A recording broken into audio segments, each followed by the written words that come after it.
matter most for Fort Lauderdale. This is FTL City News.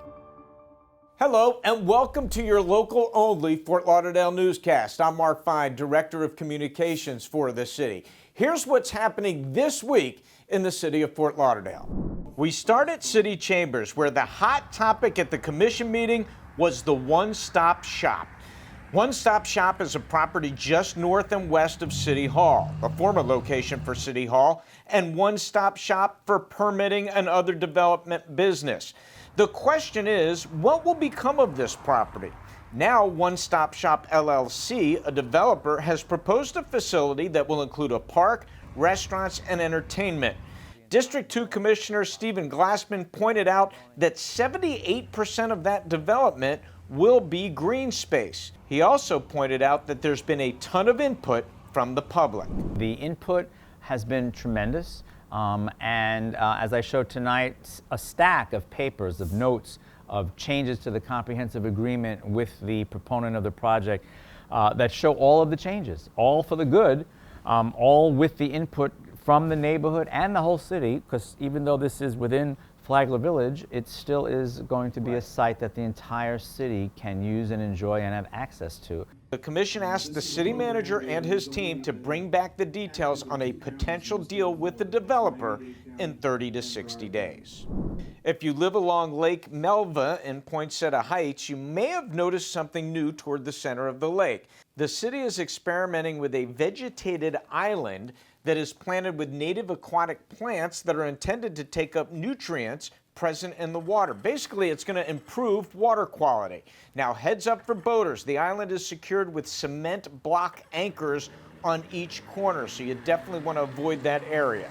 This project is the first of its kind in Fort Lauderdale. The staff will continue to monitor it in the coming weeks to determine its effectiveness. Time to check in with the folks at Parks and Rec now, and this week we hit the hardwood. At Carter Park, they're running a preseason high school basketball league. Over 120 high school athletes competing. 6 boys teams play on Monday night, 6 girls teams on Thursday nights. This is legit high school hoops. High-level competition coached by varsity coaches with professional refs and everything. Champions will be crowned. The final games are November 8th for the boys, November 11th for the girls. If you like basketball, especially high school basketball, definitely worth heading over to Carter Park to check it out. Free drive-through COVID testing continues at Mills Pond Park Sunday through Thursday from 8 until 4. The process is relatively quick, and with more testing sites all over the county, there's hardly a wait anywhere. The Florida Department of Health in Broward is performing the PCR test. That's the one that's sent to a lab. Usually takes 2 days to get results, but some people are saying they're getting them back the following day. 2201 Northwest 9th Avenue is where you can find Mills Pond Park. That's at Powerline Road between Sunrise and Oakland Park. Remember, they're closed on Fridays and Saturdays. Testing is free and no appointment is needed. Now an opportunity for students ages 13 to 19. Mom and Dad, listen up because there's some scholarship cash here. The FTX $1 Million Hackathon Challenge is a contest to find the best idea to improve mental or physical health. It begins October 1st. Kids from Dade, Broward, or Palm Beach County are eligible. Teams from 1 to 5 members can enter. Now, the top 5 teams will compete in a Shark Tank-like event.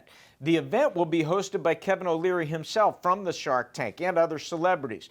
Every student on those teams will get a $15,000 scholarship. The winning idea gets $1 million to fund their concept. We wish all the students the best of luck, but listen, a challenge to our Fort Lauderdale students. We want somebody from Fort Lauderdale to win it, so go get it. That's it for this week's edition of the FTL City News. Don't forget, for more on our city, follow us on Facebook, Twitter, Instagram, and YouTube, and you can always find information at fortlauderdale.gov. We'll see you next week.